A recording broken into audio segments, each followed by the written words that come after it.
com o desembargador João Batista Damasceno, Antônio Carlos Esteves e Rogério de Oliveira.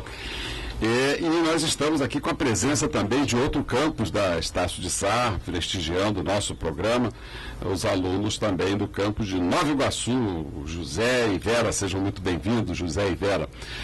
Então, tinha sido feita uma pergunta aqui, William, como é que é conviver um líder do bem como você, um representante da ala honesta da sociedade, com este poder da criminalidade? Doutor Ciro, não é fácil, né? E como o senhor já acabou de dizer, eu não tenho trava na língua, não tenho por que esconder, eu sou um líder que eu falo realmente a verdade. Hoje, na verdade, existem muitas lideranças que se aproveitam. Muitas das vezes o tráfico se torna vítima de algumas lideranças que se rotulam de líder comunitário. É sempre uma minoria, né? Porque a corrupção é minoria. E vários setores da cidade onde tem aqueles que vivem na lei, né, mas vivem à margem da lei. Então existe aquelas lideranças que realmente que se aproveitam. E muitas das vezes a pessoa, quando vive no crime organizado, ela é meio carente. Então tem aquele lobo vestido de ovelha que se aproxima e dá um golpe. Porque, um exemplo, né, se a pessoa comanda um exército de 100 homens, 200, 500, é o exemplo que eu fazia para o professor, né? E é uma pessoa sem uma arma na cintura comanda aquela pessoa, e tudo que ela manda fazer, ela faz. Então, um verdadeiro bandido não é aquele que está com a arma, é aquele que está com o poder da caneta, e aquele que está com o poder do verbo, né, que manda ele fazer. E não é fácil, e porque, na verdade, a liderança comunitária ela tem que escolher um lado, ou ela é do bem, ou ela é do mal. E muitas das vezes, quando a gente escolhe um lado bem, eu dou um exemplo por mim, porque eu fui presidente da Rocinha, não me beneficiei de nada, como às vezes alguns acham orgulho disso e outros falam que eu fui bobo, né? Fui bobo porque hoje fiz por muitas pessoas e eu ando na Rocinha hoje, eu fico feliz. Mas por outro lado eu também olho e falo, poxa, eu moro na mesma casa, uma casa humilde, e onde a minha filha tem 11 anos e a gente mora no mesmo quarto, pelas questões financeiras e econômicas que vivemos. Então, tem pessoas que se aproveitam disso. E não é fácil porque, muitas das vezes, eu já tive grandes problemas na Rocinha por isso, porque quando você vai embargar uma obra, ou você vai cobrar um serviço de alguém, muitas das vezes esse alguém, ele tem alguém que é envolvido, né? E aí é onde você tem que colocar a sua autoridade, a sua autonomia. E eu paguei um preço por isso, paguei um preço em vários setores, em várias áreas sociais ali dentro, mas nunca voltei atrás, né? Nunca voltei atrás. Por exemplo, o Ney nunca foi meu inimigo, nunca foi, nunca será, eu conheço a história dele, mas ele tinha um grupo político. Agora até saiu um livro, né, sobre a história dele. Sobre a história dele, eu dei entrevista. Pro livro. Porque quando eu faço esse exemplo, eu digo o seguinte, o tráfico na Rocinha, ele tinha um comportamento político até a chegada de algumas pessoas, né? Algumas pessoas ligadas ao MST, algumas pessoas ligadas a alguns movimentos, né, que hoje não fazem parte do MST, mas chegaram lá e pegaram e convenceram o traficante que ele é um presidente da República e que ali ele tinha que montar um ministério e que todas as instituições deveriam ser nomeadas por ele. William, quando eu fui juiz na Rocinha, em 94, foi um ano eleitoral e só um candidato a deputado podia fazer propaganda na Rocinha. Uhum. Era um candidato, por acaso, do PSDB. Só ele podia fazer, e isso era um acordo que ele tinha lá com o tráfico. O dono do tráfico, eu nunca vi, mas a minha mídia falava e as pessoas da própria comunidade falavam, que era o tal de Zito, não é o político fluminense, não. Esse nunca teve um mandado contra ele, e depois eu soube, quando eu já não estava lá mais, que ele teria vendido o ponto, passado o negócio e ido morar no Nordeste. Aí quando veio o Denis e que depois assassinado, aquela coisa toda. Existe essa possibilidade, ou isso era um mito, de que alguém passou o ponto do tráfico na Rocinha, lá no ano de 1994, e foi embora morar no Nordeste, levou uma vida... Se aposentou do negócio. É possível isso ou isso é uma fantasia? Na verdade, as pessoas falam crime, o crime ele é organizado, é uma empresa, né? E numa empresa você tem as suas pessoas de confiança. A diferença é que quando você vai embora e você realmente quer esquecer, você doa aquela empresa para alguém. Entendeu? Porque, na verdade, existe até alguns lugares que hoje você sabe que existe essa informação, que são vendidos pontos de droga, como hoje você acompanha na imprensa. Essa bancária. Favela foi vendida para não sei quem, e etc. Mas nessa época na Rocinha, a gente sabe que é passagem, né? É como hoje o Eduino, que já está morto, que também foi um dos líderes na Rocinha. E, na verdade, a guerra dele era porque ele nunca foi dono. Na verdade, ele foi um gerente, foi um administrador, né? E, como administrador, ele se achou que era dono da empresa, mas nunca foi. Então, acontece disso. Então, na verdade, as pessoas administram, vai passando, eles têm... Até hoje a gente não sabe realmente como funciona assim isso, mas existe um processo de passagem. Vai passando, de um para o outro. Deixa eu só fazer uma pergunta aqui antes de tu. Como é que você acha que o Estado pode interferir na comunidade, não só através do PP? Como é que o Estado vai funcionar para fazer essa integração mais eficiente com o resto da cidade e da sociedade? O que falta com o Estado fazer? Eu penso o seguinte, como eu dizia há pouco tempo atrás, eu como conselheiro de direitos humanos, eu sempre defendo lá que direitos humanos não é só quando a bala perdida acha alguém, ou quando há um auto de resistência, ou qualquer tipo de problema numa operação policial. Mas também quando o Estado abandona uma família no alto do morro sem condições mínimas de sobrevivência, como existe hoje na Rocinha. No Alto da Macega, as pessoas que venderam sonho de ilusão, porque aqueles apartamentos da Rocinha, 99% de chance de ganhar e ter a mudança de qualidade de vida era para os moradores que moravam nessas áreas.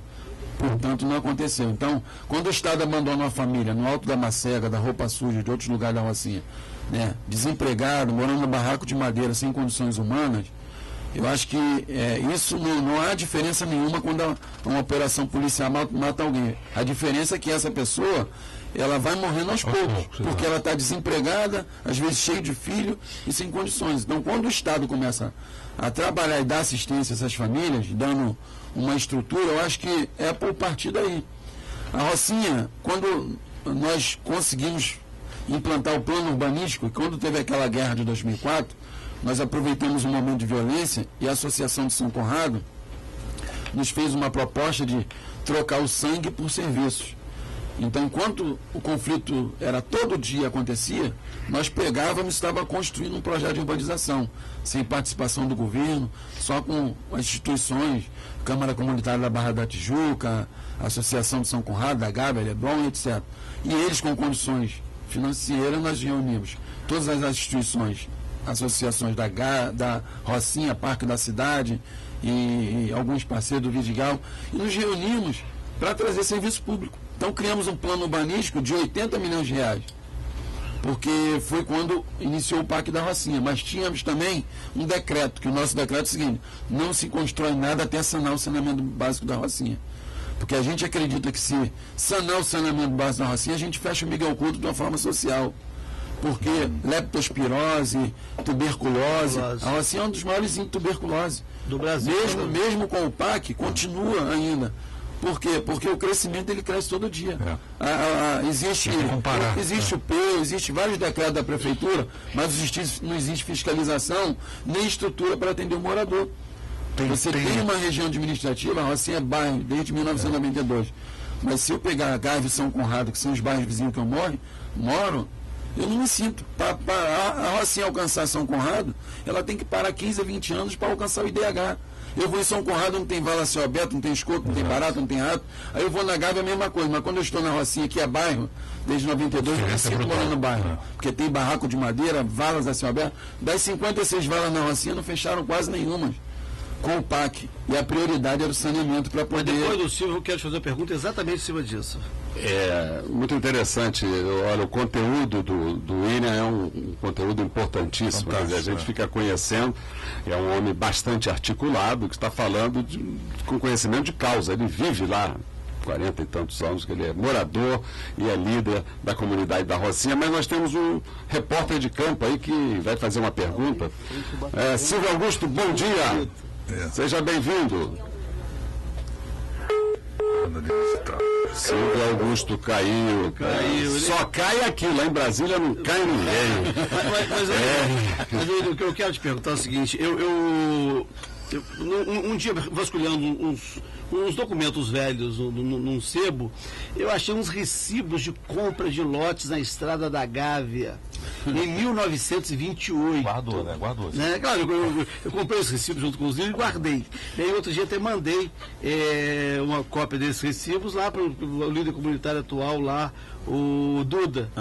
Duda, olha, quando disserem que a Rocinha iniciou com a ocupação irregular, você pode mostrar que o que teve foi falta de saneamento público, foi falta de uma programação pública, né, para a ocupação, a urbanização, porque as primeiras ocupações decorreram de loteamentos possivelmente irregulares. Né? Você tem isso, né, na Rocinha? Qual foi a área que foi ocupada em decorrência de venda de lotes e quais as outras que foram ocupadas posteriormente, aí sim, né, sem essa venda de lotes, como uma área que, quando eu fui juiz lá, estava sendo ocupada, devia ter umas 10 casas, que era o Laboriô. Você já me falou que hoje tem milhares, né? Mas o Laboriô tinha 10 casas, 20 casas, estavam começando a ocupar aquela região. Né? E aí, agora, a Estrada da Gávea foi uma estrada que os lotes foram vendidos e as pessoas que foram construindo, né, as suas casas para os seus filhos, para os seus netos. Para aqueles, né, que eles vendiam a laje, tinha uma história também de venda de laje na Rocinha. E você tem isso, dessas áreas que foram ocupadas em decorrência desse parcelamento do solo urbano e as outras que foram por ocupação? Na verdade, eu não. Quando eu assumi a Associação de Moradores, eu era DJ de bailes, entendeu? Eu não entendia nada de política. E aí, num certo momento que eu tive que entender. E eu comecei a ler sobre a história da Rocinha, entender o que eu estava fazendo. Como eu conhecia assim, a história do Marlboro, do Rômulo Costa, eu tive que entender a Rocinha. E eu estava até conversando com o Duda esses dias, eu aconselhava: Duda, se você não conhecer desde a fundação, a Associação de Moradores, onde ele é presidente hoje, ela foi fundada em 21 de agosto de 1961. Ela tem uma história. E dentro dessa história, eu vi que a Rocinha hoje tem 810 mil metros quadrados. Então, dentro dessa situação geográfica, existiu vários momentos. Né? Você começa lá com o boiadeiro, seu boiadeiro, que a Rocinha ela começa a ser ocupada em 1910, de 1900 a 1910, ela começa a ocupação. Tinha um senhor chamado Seu Boiadeiro, que lá na entrada da Rocinha tinha uma fazenda, que a minha mãe, minha avó, ela chega na Rocinha, minha avó faleceu aos 90 anos, então ela chegou na Rocinha com os 10, viveu 80 anos lá, 80 anos. E ela contava pra gente histórias espetaculares, né? E um momento que a Rocinha ela começa realmente a ser ocupada é a partir dos anos 50, 60, né? Porque começam essas mobilizações das ocupações do solo, esses avanços. O Zé do Queijo foi um dos que lutou muito pela ocupação, Maria Helena, e aí começou a ocupar a Vila Verde, começou a ocupar a Cachopa, e começou a doação de terreno no crescimento das pessoas que iam chegando. Porque se você pegar um perfil da Rocinha, a Rocinha ela tem diversidade de... Hoje, principalmente hoje, 2015, tem nordestino, tem angolano, tem pessoas de todos os lugares do Brasil morando na Rocinha. E essa ocupação ela lhe dá, a princípio, nesses programas de que vai ser a pessoa vai chegando lá, precisa de uma terrinha, né? E aí a pessoa vai ocupando. E eu tenho assim uma experiência quando fui presidente da Associação de Moradores, que eu resolvi um conflito, e que esse conflito eram 5 pessoas. E aí eu fui no local, cheguei lá, não tinha nada construído, era só um espaço de um terreno. E a briga era o seguinte, porque o rapaz do terceiro andar, ele tinha vendido para uma outra pessoa. E a pessoa precisava morar, que a esposa estava grávida. E tinha que construir os dois. Os 2 andares ainda. E tinha que construir. Não tinha nada, nem a fundação. Então, vendeu o lar, né? As consultoras também fazem isso. Vendem cobertura. Quando ainda não são nem donos do terreno. Então, você vê que dentro da comunidade, sei lá, isso há 10 anos atrás, eu já vivenciei esse tipo de problema. Agora, a gente tem que responsabilizar, na verdade, o próprio governo. porque todas as ocupações que aconteceram desordenadamente foi porque não houve fiscalização, não houve acompanhamento, né? E nas suas remoções, como Praia do Pinto e outros lugares, foram jogando as pessoas, né? Quem já viu aquele documentário Remoção, a gente vê que moradores da Rocinha, porque quando se há uma remoção, a pessoa perde toda a sua identificação. Verdade. Toda a sua característica. Suas raízes, tudo. Porque, vamos supor, eu moro hoje quase 20 anos no mesmo local, onde eu moro hoje, atualmente. Então hoje, quando eu passo ali, o seu Chico, bom dia, Laurinha, oi, tudo bom? Já tem aquele convívio. E aí o Estado pega você de repente, diz que vai passar uma rua ali, te pega, te joga lá em outro lugar onde ninguém te conhece, e você acaba perdendo todo o seu histórico de vida. Todas as suas referências. Das suas referências. Vamos aproveitar esta palavra, ouvinte, do nosso articuladíssimo William, porque ele provoca uma série de curiosidades, né? O pessoal quer saber como é que você vive, do que você vive, o que você faz. Veja, ouvintes, entre outras coisas, o nosso William aproveita a fórmula que ele tem ao dispor dele de aprendizado e tal, e nos traz coisas sensacionais. Por exemplo, que a Rocinha data de 1910, quando o engodo da Lei Áurea tinha apenas 22 anos. Né? 22 anos. Pois bem, dentre dessas informações que você dá, o pessoal quer saber alguma coisa a mais sobre você. Eu mesmo já vi o William com essa articulação toda que nós estamos presenciando, participar, por exemplo, do Fórum Nacional do ministro Reis Veloso. E ele estava lá porque é um trabalho que aproveita o ensejo para dizer que desaparece. Pouca gente fala no Fórum Nacional do Reis Veloso.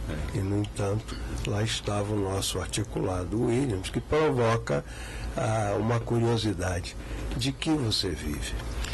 Essa pergunta vai ser respondida logo depois do intervalo, porque a nossa querida doutora Denise Rivera está mandando um abraço para você, William, e nós estamos também mandando um abraço para Denise Rivera, que é nossa ouvinte assídua e está sempre prestigiando o nosso encontro com a Justiça, presidente da Associação dos Peritos e que prestigia com a sua audiência. Aliás, o encontro com a Justiça também, encontro com Denise Rivera. Vamos ao intervalo aí.